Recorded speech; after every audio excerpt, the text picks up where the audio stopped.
به نستعين ونعقبة للمتقين والصلاة والسلام على النبي الأمين وعلى آله وصحبه أجمعين. أشهد أن لا إله إلا الله وحده لا شريك له وأشهد أن محمدا عبده ورسوله. السلام عليكم ورحمة الله وبركاته.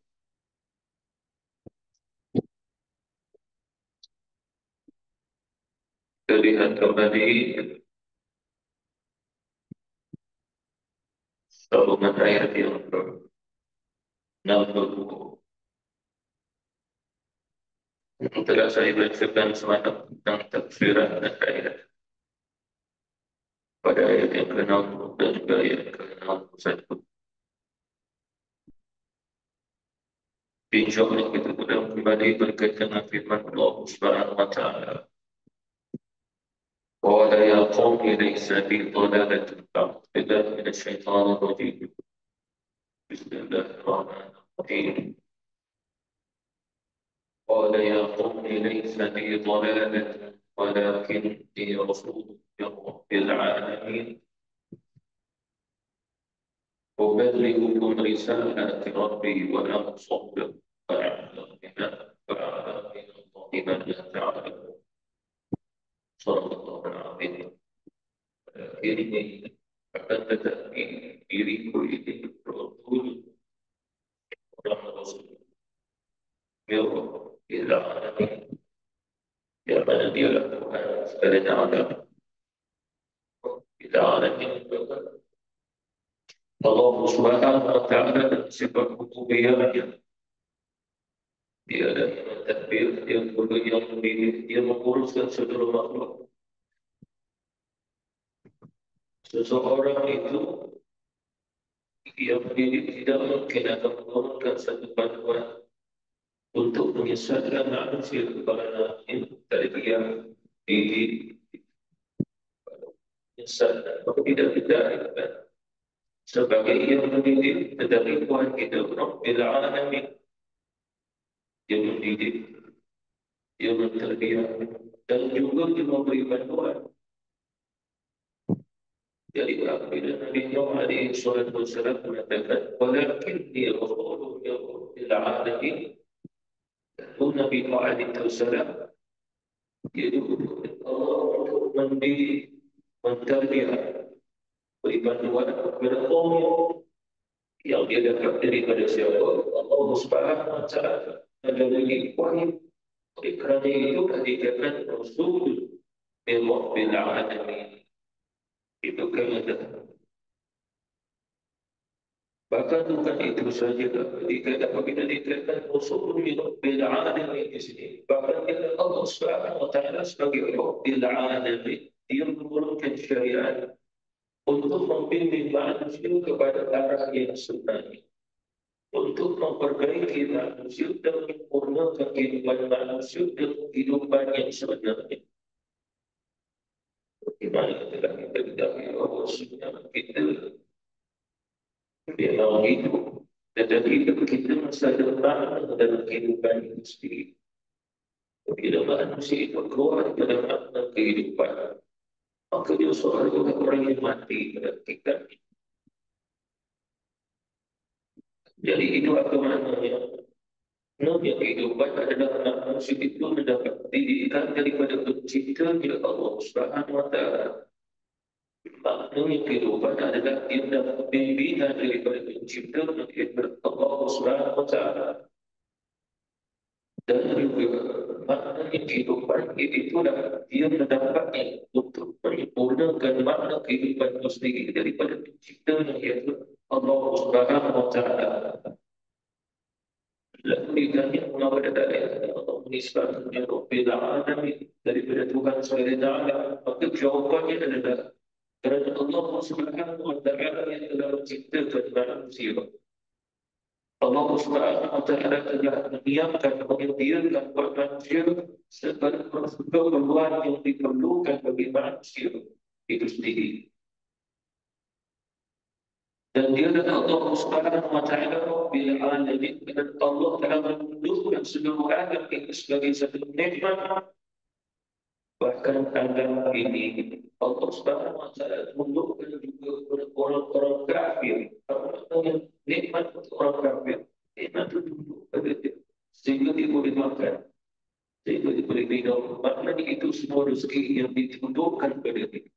Itu kata ulama-ulama. Dan tidaklah itulah namanya nikmat. Itulah namanya nikmat. Kerana manusia mengambil nikmat dan nikmat itu terlebih dahulu Allah tundukkan untuk orang yang mengambil. Oleh kerana itulah ada nikmat begitu. Oleh kerana itu Allah Subhanahu wa taala perintah manusia untuk mengenal yang nikmat tadi dan menjaga bersyukur kepada Allah Subhanahu wa taala yang kurniakan nikmat. Kerana apa? Bukannya mudah bagi manusia untuk mendapatkan nikmat mereka yang dipermudah terlebih dahulu. Dan begitu juga bukan mudah bagi manusia untuk merasa nikmat mereka Allah memberi dia rasa terlebih dahulu. Jadi siapa yang disebut Rabbil Alamin? Jadi oleh kerana itu Allah Subhanahu wa taala dia tidak membiarkan umat, dia tidak membiarkan hamba-hamba yang itu. Melainkan Allah Subhanahu wa taala membimbing dan menjaga Allah seorang Rasul. Namanya Nabi Nuh alaihi salatu wassalam. Lalu Nabi Nuh alaihi salatu wassalam datang kepada kaumnya menyuruh mereka, ya kaum ini, wahai kaum sekalian, laisa fi dhalalah. Tidak ada pada langsung secara kesesatan ataupun apa yang kamu fitnahkan kataku. Laisa laisa fi, tidak ada itu seluruh pada. Aku akan menunjukkan dolar itu di sini adalah satu yang diadakan oleh kaum sendiri dan tidak untuk kesesatan ini maka Nabi Nuh alaihi salatu wassalam. Seterusnya firman Allah Subhanahu wa taala, أبلغكم رسالات ربي وأنصح لكم وأعلم من الله ما لا تعلمون. أبلغكم aku menyampaikan kepada kamu risalah Rabbi, risalah Tuhan. Wa ansah lakum, dan aku menasihati kamu. Wa a'lamu min Allah ma la ta'lamun, dan aku mengetahui daripada aku yang datang daripada Allah kepada aku yang mana ta'lamun, kamu tidak mengetahuinya. Ini menunjukkan bahwa dakwah Islam, dakwah Nabi Nuh alaihi salatu wassalam juga kepada perjuangan yang semata-mata kerana Allah Subhanahu wa taala. Kerana apa? Kerana semuanya disebabkan kepada Allah Subhanahu wa taala. Tidak lain demi menyelamatkan manusia daripada kegelapan menuju kepada cahaya. Maknanya hidayah daripada Allah Subhanahu wa taala. Ubalighukum, tujuan aku tidak lain menyampaikan kepada kamu. Kalimah masyarakat ubalighukum, kalimah asal balagh. Aku maksudnya menyampaikan sesuatu sehingga sampai kepada orang sesuatu yang menerimanya. Itu maksudnya balagh. Ini menunjukkan Nabi Nuh alaihi wasallam telah menyampaikan apa yang diberitahu oleh Allah. Sehingga benar-benar seluruh kaum yang mendapatkan apa yang disampaikan oleh Nabi Nuh alaihi wasallam. Di seluruh bahasa Balagh itu seperti mana contoh seseorang memberi sesuatu sehingga sampai kepada yang sepatutnya. Itu balagh. Begitu juga seseorang meminjam sesuatu daripada seseorang lalu kembalikannya, kembalikan kepada pemiliknya. Itu juga balagh. Itu contoh. Lalu kalau dikatakan logik ini seluruhnya ubalighukum, maksudnya bahwasanya telah disempurnakan dan aku telah menyempurnakan dan aku yang Allah Subhanahu wa taala perintahkan bagiku untuk menyampaikan kepada kamu seluruhnya, dan tidak aku menyembunyikan yang walaupun sedikit daripada apa yang diperintahkan oleh Allah Subhanahu wa taala kepada kamu. Uballighukum risalati Rabbi, itu yang disebut Rabbi. Bukan menunjukkan bahwasanya apa yang disampaikan oleh Nabi Nuh alaihi salatu wassalam tidak ada walaupun sebesar zarah daripada dia. Yang kata Rabbi itu semua daripada Allah Subhanahu wa taala. Sebabnya agar risalah yang sampai kepada kaum ini tidak menunjukkan kepada hidayah taufik daripada Allah Subhanahu wa taala. Wassilahnya risalah. Seorang-orang kata ulama Nabi Nuh alaihi wasallam berkata kepada kaumnya, aku menyampaikan kepada kamu segala risalah yang Allah Subhanahu wa taala tugaskan kepadaku untuk sampaikan kepada kamu. Dan aku telah sampaikannya seluruhnya. Dan tidak lain daripada aku yang telah sampaikan kepada kamu adalah satu petunjuk untuk mengatur kehidupan kamu. Yang mana kamu memiliki Tuhan Allah. Dan Tuhan kamu bukan yang bantah. Tuhan kamu bukan yang tiru. Tetapi Allah Subhanahu wa taala itu adalah risalah yang pertama. Seperti mana dalam firman Allah, laqad arsalna Nuhan ila qaumihi faqala ya qaumi ibudullah. Risalah yang pertama adalah wahai kaumku sekalian, ibudullah. Dan kamu hanya menyembah Allah. Soalannya, Nabi Nuh diperintah oleh Allah agar kaumnya menyembah Allah. Soalannya adalah kaum itu telah mengetahui cara menyembah Allah.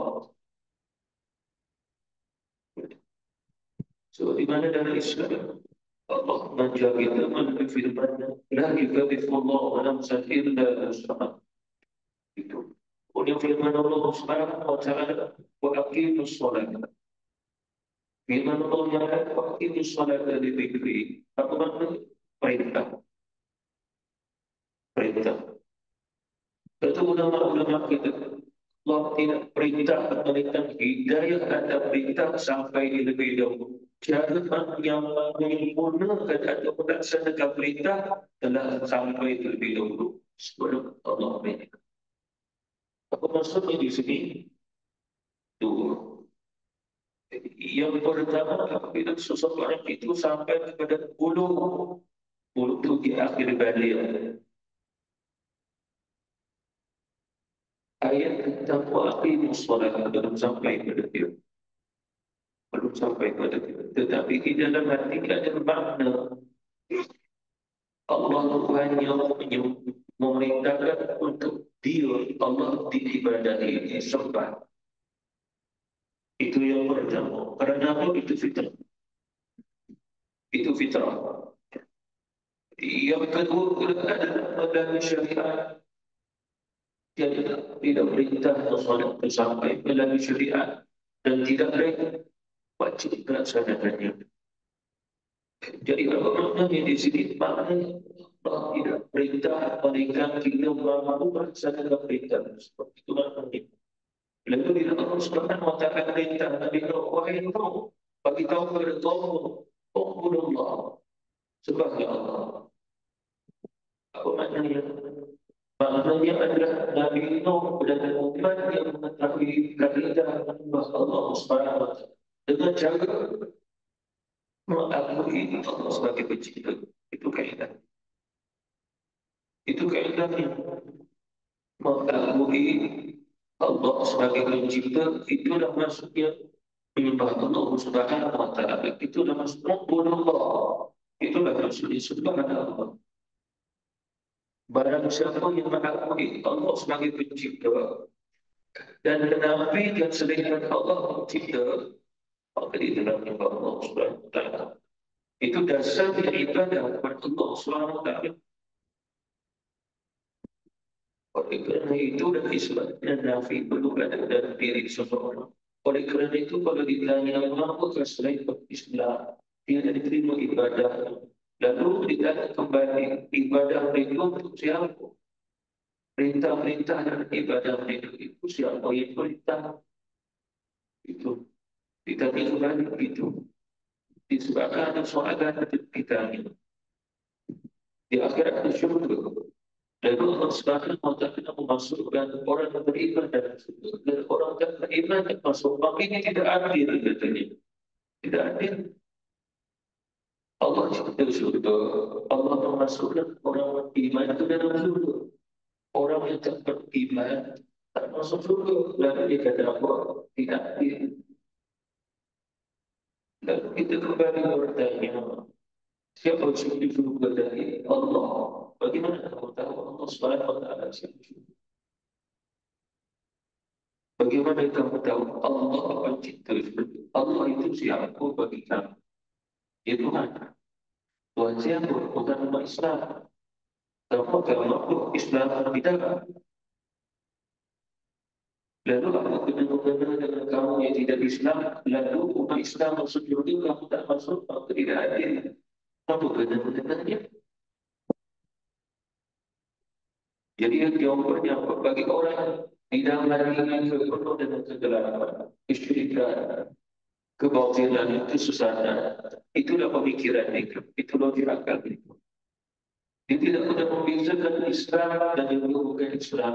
Dia tak boleh membezakan Allah sebagai pencipta syurga memasukkan orang Islam iman di dalamnya. Lalu mereka tak mendapatkan syurga.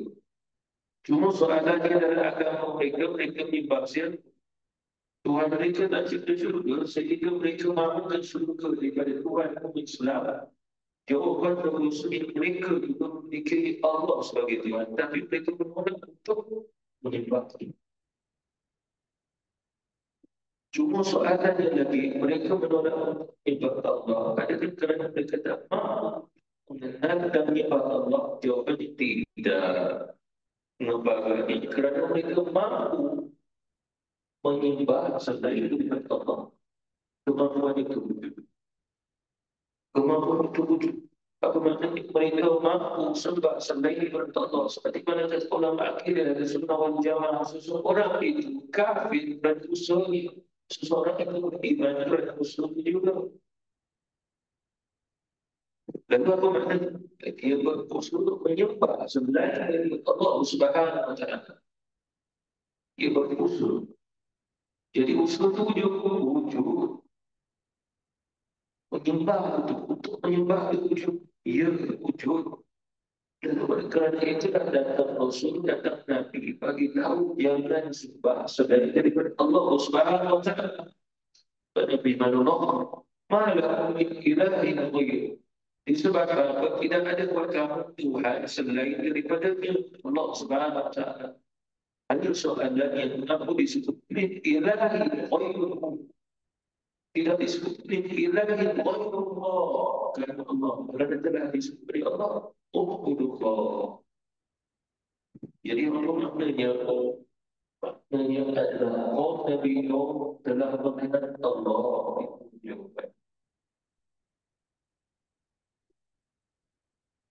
Bahkan kata orang kita, semua dakwah para Nabi, kaum yang umatnya dalam keadaan kaum yang umat yang telah mengenal Allah sebagai pencipta. Dakwah bermula pada zaman Nabi Nuh alaihi salatu wassalam. Allah subhanallah. Kerana bahawa disebutnya subhanallah. Kerana mereka dah mengenal Allah. Begitu juga kaum Nabi Lut, begitu juga kaum Nabi Saleh, begitu juga kaum Nabi Hud. Alaihi salatu wassalam. Semuanya Allah. Malaka min ilahin ghairuh. Kalimah yang sama, seruan yang sama. Mengapa? Kau Nabi Nuh mengenal Allah, kau Nabi Saleh mengenal Allah, kau Nabi Hud juga mengenal Allah. Subhanahu wa ta'ala. Seperti mana yang telah kita pelajari tentang umat Nabi Musa alaihi salatu wassalam. Dia Bani Israel. Fir'aun itu dikejar di Mesir. Penduduk asal Mesir. Tapi Israel itu bukan Mesir, Mesir, ini tak boleh masuk, di bagian boleh masuk. Dia tak ada tempat.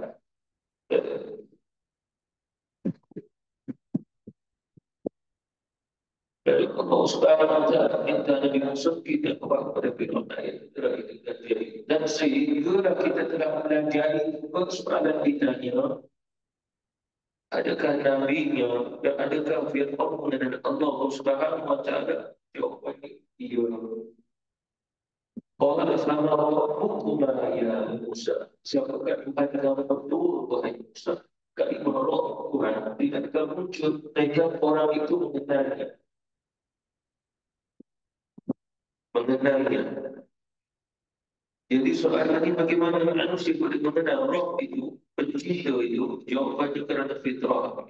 Itu makhluk itu boleh itu ada fitrah. Semua dari dalam keadaan dia tetapi rohnya Allah. Lalu bagaimana dia boleh menyembah selain Allah? Lalu dilihat sesat daripada kehidupan dia. Sesat. Kalau bapak yang punya penyembah Nabi, besarnya anak pun akan ikut bapak sebagai penyembah Nabi. Tapi kalau anaknya seorang yang jahil, dia tidak ikut. Jahil adalah agama manusia. Bapak kau sebab Nabi, kenapa ikut dan sebab? Kau bukan manusia, bapak aku manusia, aku bukan manusia, aku tak sebab Nabi. Kenapa? Itu boleh sebab itu bodoh dalam agama, tetapi disebabkan fitrah bagi dia. Itu jiwa hati, itu fitrah baginya. Oleh kerana itulah di kalangan orang kafir, bukan semua mahu mengikut kekafiran ayat dia. Kerana apa? Dia melihat, dia memandang, dia berfikir, kemudian kembali kepada fitrah. Perkara ini berlaku kepada siapa? Kepada para sahabat. Tapi Rasulullah SAW sebelum mereka masuk Islam. Contohnya Abu Bakar As-Siddiq radhiyallahu anhu. Begitu juga Sayyidina Utsman. Beberapa sahabat Rasulullah bercerita bahawa sebelum kami Islam, kami bukan penyembah berhala dan tidak pernah menyembah berhala. Sayyidina Utsman mengatakan bahawa sebelum aku Islam, waktu zaman jahiliyah, aku tidak pernah minum arak. Siapa? Sayyidina Utsman. Jadi apa maknanya di sini? Itu fitrah dia. Begitu juga istri bagi Rasulullah SAW, Khadijah radhiyallahu anha. Siapa itu? Khadijah radhiyallahu anha. Dia ketika Islam, dia Islam, tapi sebab Islam bagaimana agama dia bukan penyembah berhala. Dia bukan penyembah berhala. Wanita yang paling istimewa, paling suci di Mekah pada ketika itu adalah Khadijah radhiyallahu anha. Dan bagaimana seluruh perempuan yang boleh menyembah berhala itu, berhala ini dia tidak menyembah. Allah memilih dia untuk kita. Contoh yang lain sebelum Nabi itu, Abdullah bin Abi Muttalib Aminah. Siapa? Bapa Nabi, ibu Nabi. Adakah mereka penyembah berhala? Tidak. Abdul Muttalib rupanya tidak. Bahkan kabilah keturunan Bani Hashim bin sampai Adnan bin sampai Ismail bin Ibrahim semua bukan penyembah berhala. Lalu soalannya bagaimana mereka tak sebab berhala? Kerana fitrah. Fitrah. Mereka memandang sampai ini Tuhan. Ini dibuat dengan tanah. Ini batu yang tidak ada nyawa, yang tidak ada apa. Mereka ciptaan Tuhan itu. Mencipta. Jadi maksudnya apa? Itu menunjukkan bahawa bukan saja umat yang terakhir ini. Orang Arab sebelum-sebelum ini. Tetapi bermula pada zaman Nabi Nuh alaihissalam, mereka telah mengenal Allah. Mengapa agaknya? Kerana keturunan Nuh dengan kaum dia, Nuh bin sampai ke Sif alaihissalam bin Adam. Kalau kita pelajari lebih kurang 10 kurun 1000 tahun, ataupun 10 generasi, 10 keturunan, 10 jadi 1000 tahun. Lalu kata Abdullah bin Abbas, semua itu mengenal Allah, semua itu ahli iman, tak ada seorang musyrik Allah. Kemudian pula tentang iman atau kaum Nabi Nuh alaihi salatu wasallam, semua menyembah Allah. Semua menyembah Allah. Kenapa kisahnya menyembah Allah? Kerana mereka itu menyembah Allah dan ketahui dia orang-orang saleh ini anak Nabi Adam. Mereka pun lukis. Bila mereka nak mula menyembah Allah dengan cara tertulah syariat. Lalu mereka memandang, Ya Allah, kami nak jadi seperti mana orang saleh ini. Tapi bangun doa, bersirahnya doa. Sehingga ada mereka pada kuat patung. Jadi dibuat patung. Adakah mereka menyembah lagi dan ada yang disembah siapa yang tak sembah patung? Allah. Lalu bermula bila akan disadar ini dapat Nabi Nuh seketika mana dia menyembah sehingga tak dibawa lagi. Itu masalah kalimat ini. Ubalighukum risalati Rabbi. Apa maknanya Rabbi Tuhanku adalah Tuhan kamu dan kamu telah mengenali Allah Subhanallah dan kamu telah mengenal Allah Tuhan.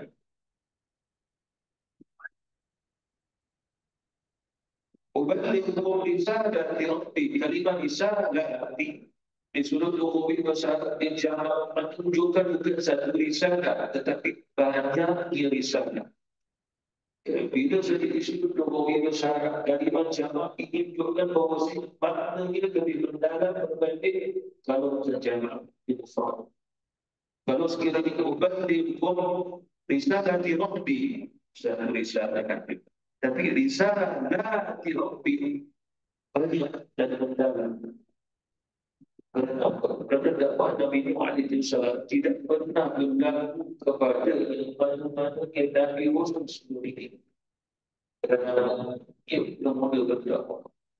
Kemudian pula Nabi Rasul yang berdakwah macam dia. Sampai dakwah Rasulullah sallallahu alaihi wasallam Allah Nabi Muhammad itu tak sama seperti pada Nabi Nuh. Dan ujian yang sama. Mengapa tak sama dengan Nabi Nuh? Kerana Nabi Nuh setiap risalah yang disampaikan dijelaskan siang dan malam, pagi dan petang seperti mana dalam surah Nuh. Ya Allah, sesungguhnya aku pergi kepada mereka sampaikan risalah pagi, siang, malam. Ada gaji, mana ada gaji dan upah. Dan aku pendapatan dia Nabi Muhammad SAW kalau itu dan dia kerjanya upah ini diberi Allah Subhanahu wa Ta'ala. Itu adalah upah para Nabi para Rasul. Dia tidak mengambil upah pada tangan manusia.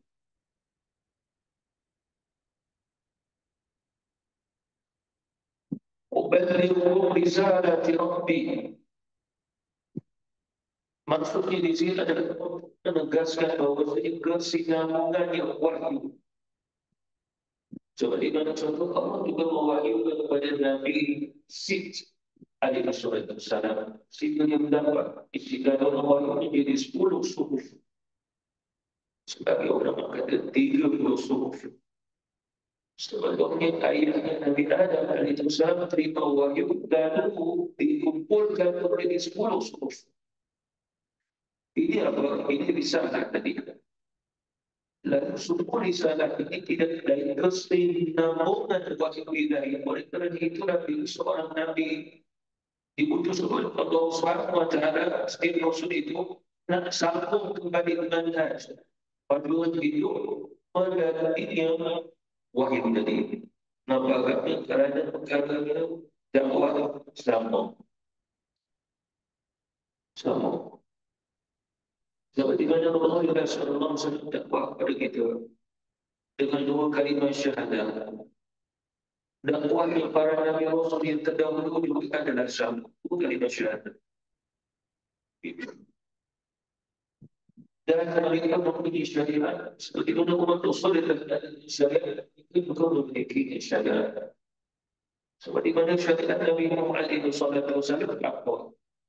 Tidak boleh berkahwin dengan anak perempuan sendiri, tak boleh berkahwin dengan adik perempuan sendiri, tak boleh berkahwin dengan mak saudara. Diharamkan. Itu syariat. Pada zaman Nabi SAW, boleh adik-beradik boleh kahwin. Pada syariat Nabi Adam SAW, berkahwin dan beradik. Cuma bukan satu teruk. Itu. Sebab dia haram beranak dia juga nak membak laki perempuan. Cuma tak boleh nak yang satu bukti. Kerana yang lain. Itu syariat pada zaman Nabi Adam alaihi wasallam sampai ke zaman Nabi Nuh alaihi wasallam, bahawa syariat itu telah batal. Tak boleh lagi kawan dari beradik. Dan kalau zaman syariat jauh-jauh sebut bapak. Itu. Itu apa? Itu syariat. Jadi Nabi Nuh alaihi salatu wasallam datang, "Uballighukum risalati Rabbi." Aku datang menyampaikan kepada kamu dengan cara jelaskan dengan apa yang Allah perintah. Agar apa yang aku sampaikan kepada kamu sampai kepada kamu sehingga kamu mendapatkan silsilah kesinambungan sampai kepada Nabi Sib, sampai kepada Nabi Adam, diambil dari Allah Subhanahu wa Ta'ala. Contoh ini, kita membaca Rabbana zalamna anfusana wa illam taghfir lana wa tarhamna lanakunanna minal khasirin. Itu doa yang telah kita pelajari dalam surah Al-A'raf juga. Doa Nabi Adam alaihi salam. Rabbana zalamna anfusana. Lalu di mana kita mendapatkan doa ini pada Rasulullah, di mana kita Allah Subhanahu wa Ta'ala Al-Quran. Cuma sahabatnya berapa jarak Nabi SAW dengan Nabi Adam alaihissalam beribu-ribu tahun. Dan doa itu daripada siapa? Wahyu. Siapa mewahyukan kepada Adam? Allah. Fatalaqa Adam min rabbih kalimatin fataba alaihi. Fatalaqa Allah yang menyampaikan kepada Adam, Rabbana zalamna anfusana wa illam taghfir lana wa tarhamna lanakunanna minal khasirin. Nabi Adam baca balik. So, di mana Allah menyampaikan doa itu kepada dia. Ya.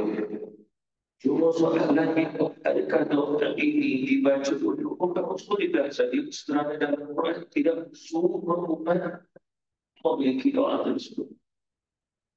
Kerana apa? Kerana dikaji di dalam Taurat, doa Nabi Adam ini ada dalam Taurat. Di dalam Injil, doa Nabi Adam ini ada dalam Injil. Doa ini ada dalam Bible, cuma dibuatlah dalam bahasa dia. Ada. Apa maksudnya di sini? Itu pewarisan. Itu adalah wahyu daripada Allah. Subhanahu wa ta'ala daripada Adam sampai ke. Oleh kerana itu, bila kita membaca Rabbana zalamna anfusana, silsilah sambungan daripada Rasulullah sampai kepada Nabi Adam alaihissalam mengambilnya daripada Allah. Ini apa? Ini manhaj. Inilah risalah dari Rabbi. Oleh kerana itu, kalau diberi ilmu yang perlu kita pelajari yang paling utama, yang berkaitan dengan risalah dari Rabbi. Risalah yang apa? Berkaitan ilmu yang ada, yang wahyu di dalamnya. Utamakan itu terlebih dahulu. Sekiranya kamu mahu mendengar, yang itu paling banyak kamu dengar, yang berkaitan dengan wahyu. Sekiranya kamu nak belajar, yang itu paling penting yang kamu perlu belajar. Dan jangan memandang yang lain, dengan yang baik sehingga selesaikan. Kenapa? Kerana itu dah silsilah kamu nak menyampaikan diri kamu kepada para nabi-nabi, para rasul sampai kepada risalah Rabbi, kalimat Rabbi. Seperti mana baginda Rasulullah sallallahu alaihi wasallam, Nabi boleh bercerita tentang Allah, tentang isteri Rasulullah. Isteri Rasulullah tentu Nabi boleh bercerita tentang apa dalam hati mereka. Ya Rasulullah, bagaimana kau mengetahui di dalam hatiku? Ya Rabbi, daripada Tuhanku. Daripada Tuhanku. Jadi apa maknanya di sini itulah risalah dari Rabbi. Oleh kerana itulah kita solat itu risalah dari Rabbi. Kita puasa itu risalah dari Rabbi seluruhnya. Jadi oleh kerana itulah kenapa Allah turunkan ayat ini, Allah bagi kepada Rasulullah, Rasul sampaikan kepada kita bahawa semua yang kamu dengar, yang kamu belajar tentang risalah Nabi Nuh alaihissalam, risalah dari Rabbi, itu risalah kamu. Itu risalah kamu. Dan itu juga ketika ulama kita berusaha berkaitan membalikkan risalah kerana bahagian risalah ini jamaah bahagian risalah. Lalu ia memberi mereka tidak sekaligus. Kita begitu agar memudahkan muslim. Seperti mana Muhammad turun kepada Rasulullah mengajarkan mereka demi mereka. Tapi ditanya orang kafir katanya kenapa diturunkan Quran kepada Muhammad jumlatan wahidatan, turun sekali. Surah Taurat sekali, Injil sekali, Quran turunkan mereka. Maka kita bihi fu'ad agar lebih mudah masuk dalam hati berita-berita tadi. Seperti mana contoh orang turun sekali siapa kau dihafal orang dalam satu malam, satu hari. Oleh kerana itulah orang sampai akhir zaman tak ada siapa yang mampu menghafalnya. Tidak ada siapa yang menghafal Taurat. Begitu juga Injil kerana diturun sekaligus. Orang yang perbezaan turun berbeza dekat dengan sekaligus. Kerana apa? Yang turun sekaligus hanya yang sampai, hanya yang menerima Nabi Musa dengan Nabi Isa saja yang boleh membaca umat itu tak boleh ditunggu dan dia bukan mengikut tertib. Apa maknanya disurahkan bagi Israel kaum yang lemah sebenarnya mereka tak boleh menghafal, mereka tak boleh merakam, mereka tak boleh mereka apa-apa yang mereka dengar. Lalu apa yang dibaca Nabi Musa dengan Nabi Isa itu makna saja. Agar dengan makna terus dikamal susah. Kamu tidak perlu menghafal ayat ini, surah ini, ayat ini, surah ini. Kamu hanya mengambil makna kamu amalkan. Kamu amalkan. Jadi itulah maksud dia tahu dari dia. Oleh kerana itu tahu dia bukan kita mukjizat. Itu disebut kita. Tetapi Quran itu kitabnya mukjizat agamanya sampai dengan hafalan, dengan tulisan, dengan ikut membaca, dengan ditulis, dikumpul, dijadikan mushaf. Lalu apalagi ditafsirkan, ditakwilkan, macam-macam lagi lengkap. Oleh kerana itu, dia mukjizat. Dia mukjizat. Oleh kerana itulah mukjizat para Nabi terdahulu, Nabi Musa dan Nabi Isa, mukjizat yang hidup kaum Nabi, dia bertongkat, tangan wajah hidup, makanan turun di bidang langit. Kitabnya bukan mukjizat, disebabkan apa? Kerana mampu yang umat yang tolong menulis dengan apa yang dibaca oleh Nabi Nuh dan Nabi Isa dan Nabi Musa. Itulah maksudnya juga tawahid. Tetapi kalau munajjaman ke peringkat itu yang cuma satu ayat, kadang 5 ayat dan masih tadi nulis dibaca pada sahabat. Dan bahasa sahabat beri maafkan 5 ayat yang itu susah. Ada kali Abdullah bin Mas'ud di lidah Nabi masih basah dengan wahyu itu dibagi ya Abdullah. Kalau turun wahyu tulis turun surah baca Abdullah bin Mas'ud. Dia kata, aku dapat surah ini tidak Rasulullah masih basah dan wahyu dan itu. Apa berarti budidaya dan itu?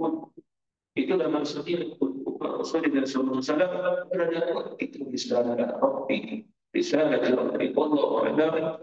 Nanti kita sambung lagi. Wabillahi taufiq wal hidayah. Wassalamualaikum warahmatullahi wabarakatuh. Subhanakallah wa bihamdika. Asyhadu an la ilaha illa anta. Allahu akbar. Allahu akbar. Allah